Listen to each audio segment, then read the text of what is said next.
औज़ुबिल्लाहिमिनश्शैतानिर्रजीम बिस्मिल्लाहिर्रहमानिर्रहीम अस्सलाम वालेकुम डियर स्टूडेंट्स। मैं उम्मीद करता हूँ कि आप सब खैरियत से होंगे। स्टूडेंट्स, आज के इस क्लास में, इस सेशन में हम जो है इंतहाई अहम टॉपिक को डिस्कस करेंगे, और वो ये हमारे पास है कि हम एमसीक्यूज़ नोट्स को डिस्कस करेंगे। और मैं आपके साथ इस वीडियो के अंदर चंद एमसीक्यूज़ शामिल करूँगा। बेटा, ये आप इस बात को ज़रा गौर से नोट कर ले, और इसको अगर नोटबुक हो तो इसको लेके भी, कि टेस्ट की तैयारी करना और टेस्ट में अच्छे खासे मार्क्स लेना। मैं केपीपीएससी, एफपीसी, पीपीएससी, एसपीएससी, जितने भी हमारे पास कमीशंस हैं, जो इंग्लिश लेक्चरर या एसएस टेस्ट के हवाले से मैं बात करता हूँ, इसमें अच्छे खासे मार्क्स लेना। ठीक है, मैं इंटरव्यू की तरफ अब नहीं जाता। इसमें अच्छे खासे मार्क्स लेने के लिए आपके पास टेस्ट की तैयारी ढंग से करना है। अब टेस्ट की तैयारी is something different than whenever you are getting ready for the interview. तो इंटरव्यू की तैयारी इज समथिंग एल्स, जबकि टेस्ट की तैयारी इज समथिंग एल्स। तो टेस्ट की तैयारी के सेशन में जो है मैंने चंद डायरीज पास रखे हैं, ये आपको नज़र आते हैं। ये डायरी है, ये डायरी है, और हमारे पास पीछे आप देख सकते हैं बहुत सारे किताबें जो है इस टेबल के ऊपर पड़े हैं। इसमें भी हमारे पास एक डायरी है। तो इन डायरीज़ के अंदर जो है ना, मैंने इंतहाई जो अहम एमसीक्यूज़, एक तो अहम एमसीक्यूज़ होते हैं ना, एक इंतहाई अहम एमसीक्यूज़ जो है ना, मैंने इसके अंदर कलेक्ट की है। तो बेटा, मैं कोशिश करता हूँ कि थ्रू लेक्चर जो है वो मैं आप लोगों तक पहुँचाऊँ। अब देखिए बेटा, मेरे पास ये एम्पोरियम लिटरेचर का किताब पड़ा है, ये जो है background to the English literature किताब पड़ा है, ये बी.आर. मलिक हिस्ट्री पड़ा है, नीचे जो है हमारे पास वो जेलांग हिस्ट्री पड़ा है। ठीक है, डेविड डेशिस हिस्ट्री हमारे पास पड़ा है। तो हमने अल्हम्दुलिल्लाह पूरा कोशिश की है, और पूरा हमने वो अपना एनर्जी को लगाया है इस बात पे, ताकि कोई एरा हमसे ना रह जाए, कोई साइड हमसे ना रह जाए, कोई एंगल हमसे ना रह जाए, जिससे हमारा टेस्ट अल्लाह ना करे अधूरा रहे। तो बेटा, अब मेरे साथ रहे, इंशाल्लाह ये मैं लिख के दूंगा कि आप लोगों की वो कामयाबी आप लोगों की मुकद्दर होगी। इससे बढ़ के बेटा, अगर आप चाहते हैं कि सर मैं भी ये डायरीज परचेस करना चाहूँ, तो आज के इस लेक्चर से आपको अंदाज़ा होगा कि इसके अंदर कितने इंपॉर्टेंट एमसीक्यूज़ हमने कलेक्ट की है। अगर आप चाहते हैं कि सर जी ये जो हमारे पास, ये आपके पास जो एमसीक्यूज़ के डायरीज़ मौजूद है, हमें ये चाहिए, तो बेटा ये बिल्कुल आसान है। इस वीडियो के, और तकरीबन हर वीडियो हमने कोशिश की है कि हर वीडियो के डिस्क्रिप्शन में हमने अपने व्हाट्सएप नंबर डाला है, आप बिल्कुल उसके थ्रू जा सकते हैं और आप हमसे जो है वो रब्ता कर सकते हैं। तो इंशाल्लाह आपको ये बिल्कुल आसानी से आप तक पहुंच जाएगी। तो अच्छा बेटा, अब हम अपने एमसीक्यूज़ को शुरू करते हैं, जो हमारे पास लिटरेचर के जनरल एमसीक्यूज़ है। तो इसको मैंने शुरू की है विलियम वर्ड्सवर्थ के एक पोम से। आपने नाम सुना होगा, टेंटन एबे। अच्छा, आपके पेपर में ये आ सकता है कि टेंटन एबे का पूरा टाइटल क्या है, या इसका पूरा नाम क्या है। तो आप ये ज़रूर इसको नोट कर ले, इंश्योर कर ले कि आपके पास नोटबुक मौजूद है, इसको आप नोट करते हैं। Lines composed a few miles above Tintern Abbey. अब इसका बैकग्राउंड बेटा मैं आपको थोड़ा बता देता हूँ। ये हमारे पास लिखा गया 1798 में। अब ये आप डेट आपसे भूल जाएगा कि 1798 मैं कैसे याद कर लूँ, तो मैं आपको ज़रा हिंट्स दूंगा। आप ये बात ज़रूर याद रखें कि 1798 से रोमांटिसिज्म का आगाज़ भी हुआ था, और 1798 में विलियम वर्ड्सवर्थ यानी इस बंदे ने, ईस्ट कॉलेज ने collection of poems lyrical ballot के नाम से उसने वो पब्लिश किया था, और इसके साथ रोमांटिसिज्म का आगाज़ हुआ। तो ये टेंटन एबे जो है ये हमारे पास 1798 में लिखा गया, लेकिन विलियम वर्ड्सवर्थ ने इसके ऊपर दोबारा विजिट की, और उसको दोबारा जो है उसके अंदर, उस पोम के अंदर उसने कुछ अमेंडमेंट लाया। ये हमारे पास 1804 में। अगर मैं और कुछ इस पोम के बारे में आपको बताऊं, ये सारे आपके एमसीक्यूज है कि कितने स्टेंजे हैं इसके अंदर। तो इसके अंदर टोटल 4 स्टेंजास है, और हर एक स्टेंजे का अलग अलग थीम है। इसके बाद वो किस बैकग्राउंड को लेता है। वाई हमारे पास WYE, वाई हमारे पास एक वैली है, वादी है। विलियम वर्ड्सवर्थ जो है उस वादी का विजिट करता है, और उसे पुराने या गुज़िश्ते वाक़यात याद आते हैं। अब किस बात की गुज़िश्ता वाक़यात, इसी जगह पर ठीक उसने 5 साल पहले अपने सिस्टर आज सिला रहा 5 साल पहले जो है उसने अपने सिस्टर के साथ विजिट किया था। उसका सिस्टर का नाम आप लोग नहीं जानते, तो सिस्टर का नाम है डोल्टी। उसने उसके साथ विजिट किया था डोल्टी के साथ पूरे 5 साल पहले। अब वो इस दफा जब गया तो उसके पास अपना सिस्टर नहीं है, तो वो उन पास्ट को रिप्रेजेंट करते हैं। जैसे उसको नोस्टैल्जिक फीलिंग आता है कि वक्त जो है ये कितना तेजी से पास होता है, और अभी जो है 5 साल गुजरी और मुझे नहीं पता चला, फिर भी सब कुछ ऐसा जैसा पड़ा है जैसे हम 5 साल पहले आए हैं, और जो है अब मेरे पास सिर्फ मेरी बहन नहीं है।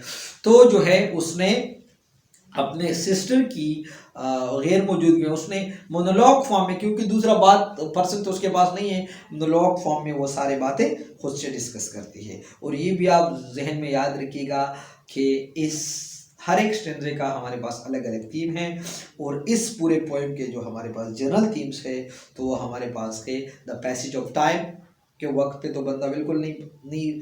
दूसरा इसका थीम है नेचर एंड सबलाइम, नेचर कुदरत फितरत एंड सबलाइम, और नेचर कितना ये परसिस्टेंट रहता है, साकिन रहता है, ठीक है। और साथ साथ ये नेचर एज ए टीचर, मतलब नेचर जो है हमें नई नई चीज़ें पढ़ाता है।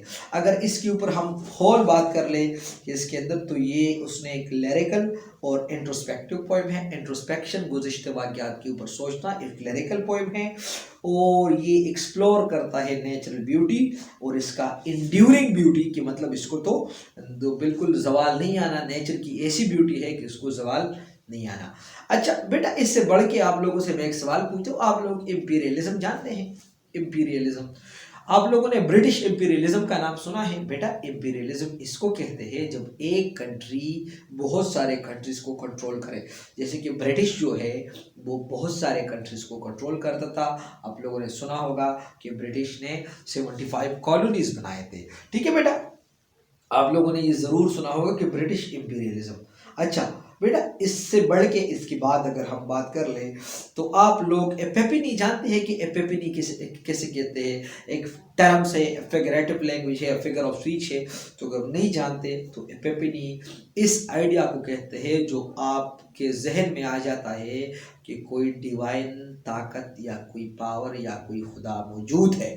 अच्छा, अगर एपिफनी का नाम भूल जाता है तो थियोपनी, THOPHANY, थियोपनी का नाम बिल्कुल नहीं बोलना। थियोपनी हमारे पास उस सोच को कहते हैं जो आपको बताता है कि पावर या कोई खुदा है, मौजूद है।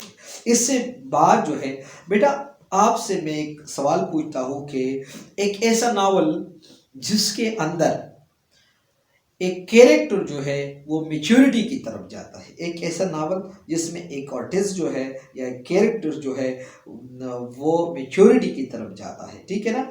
और साथ साथ जो है वो अपने मैच्योर हो के फिर वो अपने मैच्योरिटी के अंदर जैसे वो अचीवमेंट कर देता है। और मैं आपको एक, आप लोगों ने ये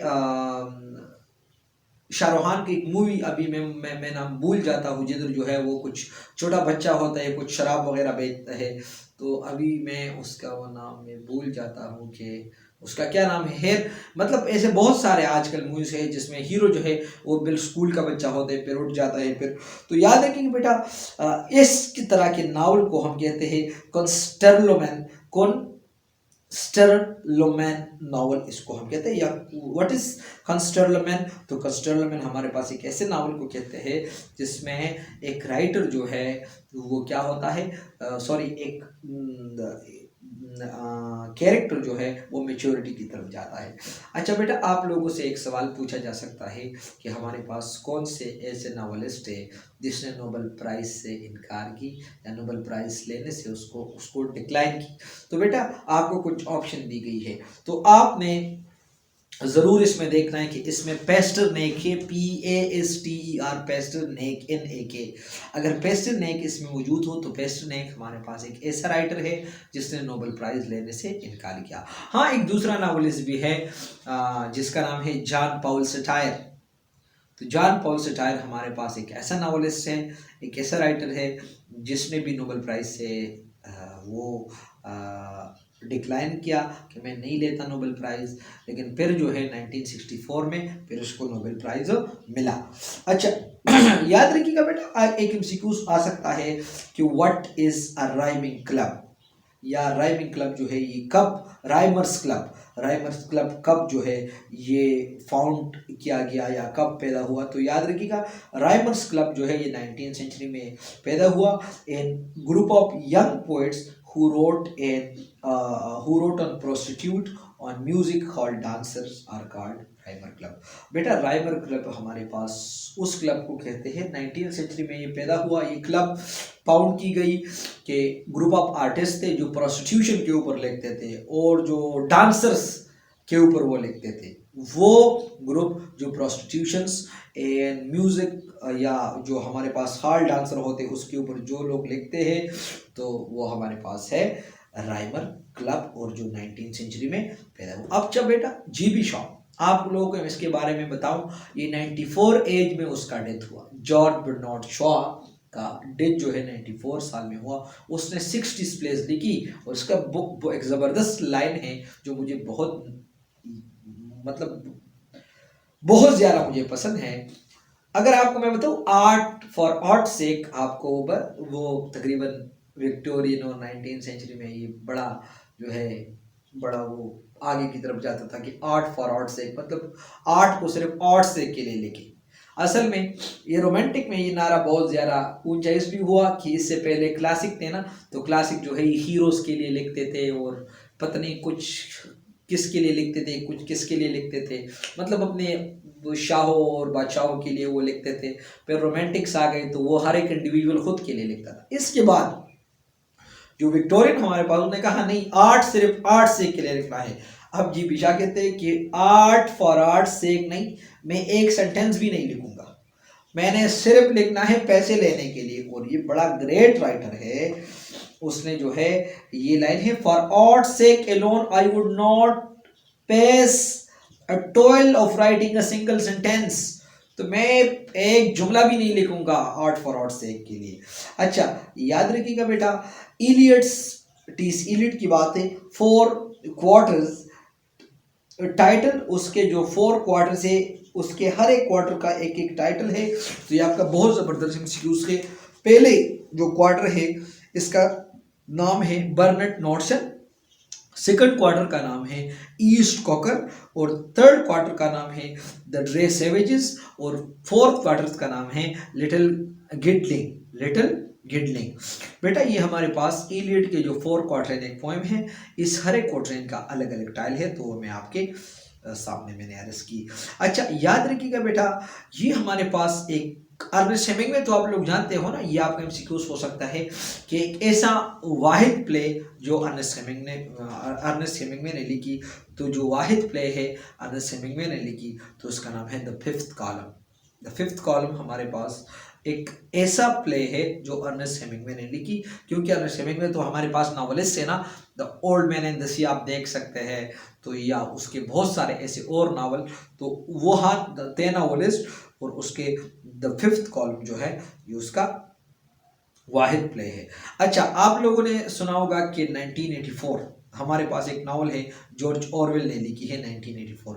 ये एमसीक्यूज हो सकता है कि 1985 किसने लिखी है, तो ये आपने बिल्कुल ना भूले कि एंथोनी ने एंथोनी बर्गर्स ने एंथोनी बर्गर्स ने एक नावल लिखी जिसका नाम है 1985। सुने बेटा, जेम्स जॉयस आप लोग जानते हैं कि हमारे पास एक नॉवलिस्ट है, लेकिन उसने एक प्ले लिखी है जिस प्ले का नाम है एग्जाइल। तो एग्जाइल हमारे पास एक ऐसा प्ले है जो कि जेम्स जॉयस ने लिखी है। अच्छा एक दूसरा हमारे पास एक किताब है 7 टाइप्स ऑफ एम्बिग्विटी, तो ये विलियम एम्पर्सन ने लिखी है। विलियम एम्पर्सन ने 7 टाइप्स ऑफ एम्बिग्विटी किसने लिखी है? विलियम एम्पर्सन ने लिखी है। अच्छा याद रखिएगा, आप लोगों ने शेलेज रिवॉल्ट का सुना होगा कि शेलेज रिवॉल्ट किस बात पे था, तो Shelley's revolt was dissatisfaction regarding religious belief. Shelley's revolt was dissatisfaction regarding religious belief, उसको सेटिस्फेक्शन नहीं महसूस होता था रिलीजियस। अच्छा आप लोगों ने एक दूसरे राइटर का नाम सुना होगा जिसका नाम है आर्थर कैनन डॉयल। याद रखिएगा बेटा, वो यूएसएसआर ने उसके ऊपर बैन लगाया कि तुमने यूएसएसआर नहीं आना। कब? 1929 में उसके ऊपर बैन लगाया। किस बात पे? ऑक्टेकलिज्म पे। आप ये जरूर नोट कर ले, OCULTIS। ऑक्टेकलिज्म इस बिलीफ को कहते हैं जो कोई डिवाइन पावर को मानता है। तो आर्थर कैनन डॉयल जो है हमारे पास एक ऐसा राइटर है जो डिवाइन पावर को मानता था। इस बुनियाद पे जो है यूएसएसआर ने उसके ऊपर पाबंदी लगाई। अच्छा, चार्ल्स डिकन आप लोग जानते हो कि चार्ल्स डिकन कौन? बड़ा ग्रेट नॉवेलिस्ट था और वो फर्स्ट एडिटर था डेली न्यूज़ का। अब डेली न्यूज़ हमारे पास क्या है? एक न्यूज़पेपर है लंदन का। ये कब शुरू हुआ? 1864 में। डेली न्यूज़ का जो फर्स्ट एडिटर है वो हमारे पास के चार्ल्स डिकन। हमारे पास एक नेक्स्ट वो कलेक्शन ऑफ लेक्चर्स है, characters of Shakespeare's place. Characters of Shakespeare place जो है ये हमारे पास है कलेक्शन ऑफ लेक्चर्स है। चंद लेक्चर इसके मौजूद है। ये लेक्चर्स किसने? ये विलियम हजलिट ने डेवलप की। अच्छा, नेक्स्ट हमारे पास है कंपाउंडियम। याद रखिएगा, ये हमारे पास कंपाउंडियम हमारे पास एक ऐसा पब्लिकेशन है जिसके अंदर वेराइटीज ऑफ लिटरेचर मौजूद है। नॉवेल्स और पोएम्स जो है ये हमारे पास जो है वेराइटीज ऑफ वर्क पे। नेक्स्ट हमारे पास है द स्प्लेंडेड शेलिंग। ये जॉन फिलिप ने लिखी है और इस पोम के अंदर जॉन फिलिप जो है एक पैरोडी वो करता है पैराडाइज लॉस्ट का। तो याद रखिएगा, the Splendid Shilling is a parody by John Philip of what? Of Paradise Lost. Paradise Lost तो आप लोग जानते हैं जॉन मिल्टन ने लिखी है। अच्छा, द क्रिटिकल ऐसे एक ऐसे है जिसका नाम है शेक्सपियर्स इंग्लिश किंग्स। एक ऐसे है, तो ये किसने लिखी है? ये वॉल्टर पैटर ने लिखी है। ये आप नोट करते जाए बेटा। मैं आपको बता दिया कि अगर आपके पास नोटबुक ना हो तो ये लेक्चर को सुनना आपको फजूल है। बिल्कुल आप नोट करते जाए।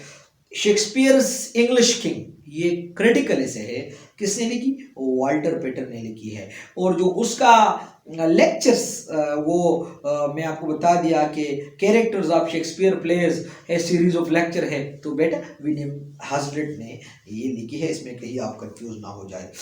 अब बेटा आप लोग जानते हैं कि हमारे पास डॉक्टर जॉनसन कौन है? बड़ा ग्रेट क्रिटिक है लेकिन बड़ा गरीब वो था। उसकी माँ जब की डेथ हुई ना तो उसके पास पैसे नहीं थे जनाजे के लिए, तो उसने एक पोएम लिखा रजलस, RASSELAS, रजलस उसकी एक पोएम है जो उसने लिखा और उसने बेच दिया और माँ की जनाजे के लिए उसने पैसे दी। ये आप नोट कर ले, बड़ा कमाल का MCQ है। अच्छा, द रोरिंग गर्ल हमारे पास एक प्ले है जो कि थॉमस मिडल्टन ने लिखी है। थॉमस मिडल्टन ने लिखी है द रोरिंग गर्ल। ये हमारे पास एक प्ले है और ये हमारे पास एक डार्क कॉमेडी है। अब डार्क कॉमेडी हमारे पास एक ऐसे कॉमेडी इसको कहते हैं जो जिसके अंदर आपको ग्रीड नज़र आ जाए, करप्शन नज़र आ जाए, सेक्सुअल प्रोमेक्सिटी ऑफ को नज़र आ जाए। लंदन सोसाइटी के अंदर जो हमारे पास कैसे जो है उसके अंदर ग्रीड, लालच और वो सेक्स वगैरह ये सारी चीज़ें। अच्छा, कीट जो है ना, कीट एक पोएम के अंदर वो पोइट्री के ऊपर अपना डिसलाइक शो करता है। मतलब पोइट्री के साथ वो अपना मतलब उसको ऐसा शो करता है कि मुझे पोइट्री लाइक नहीं है, तो पसंद नहीं है। तो उसने कौन सा ऐसा लाइन इस्तेमाल की अपने एक लेटर के अंदर जिससे जाहिर होते हैं कि कीट को पोइट्री पसंद नहीं। वो कहते हैं कि poetry has a palpable design upon us. Poetry has a palpable design upon us. ये लाइन आप नोट कर ले। Arthur Canon Carol and Defoe, ये आप नोट कर ले, CAROLALL।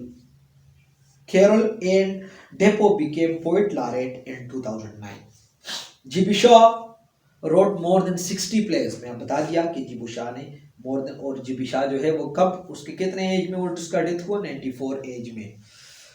वो कहते हैं कि ये आपसे पूछा जा सकता है कि किसके बोले हुए लाइन है, किसने ये लाइन बोला है। मैंने बोला ना आपने इंपॉर्टेंट लाइन को भी नोट करना है। I am no panic Hamlet, तो ये लाइन किसका है?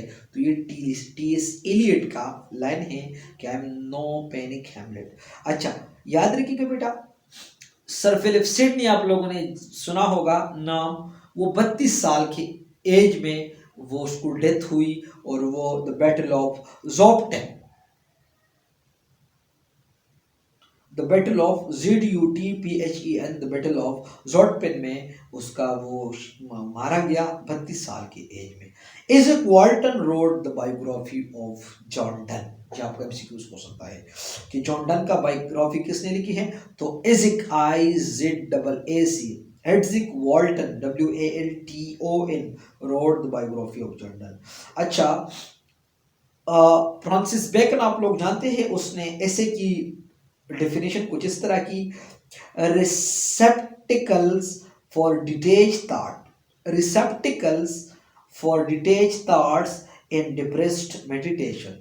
ये डेफिनेशन किसने दी, ये फ्रांसिस बेकन ने डेफिनेशन दी। बेटा I hope this is sufficient for our today's lecture. इंशाल्लाह नेक्स्ट लेक्चर में हम आगे जो है एमसीक्यूज को डिस्कस करेंगे, और उस नेक्स्ट लेक्चर में सिर्फ हम एमसीक्यू डिस्कस करेंगे, क्योंकि इंट्रोडक्शन का आपको पता। बेटे आई होप कि आप लोगों को थोड़ा बहुत समझ आया होगा, तो आप मेरे साथ रहे और ये सारे एमसीक्यूज आप नोट करते जाए, तो इंशाल्लाह बेटा इंशाल्लाह कामयाबी आप लोगों का मुकद्दर होगी। परसिस्टेंट रहे, सख्त मेहनत करे। देखिए ये ऐसा वक्त है कि एक औरत जो है वो एक मुल्क का प्राइम मिनिस्टर बन सकती है, हवा में एक इंसान उड़ सकता है। इंडिया एशिया में कमजोर मुल्क था, चांद पे उतर गया, तो आप एक टेस्ट नहीं पास कर सकते, मामूली सा इंटरव्यू तो इंतहाई आसान है। इसके लिए चाहिए अज़म, पक्का इरादा, जो कि हमारे साथ है। इससे बढ़ के बेटा अगर आपको इस सारे एमसीक्यूज चाहिए तो बिल्कुल आप मुझसे डिस्क्रिप्शन में मेरा व्हाट्सएप नंबर आपको मिलेगा, वहाँ से आप मुझसे कांटेक्ट कर सकते हैं। थैंक यू वेरी मच बेटा, अल्लाह हाफिज़।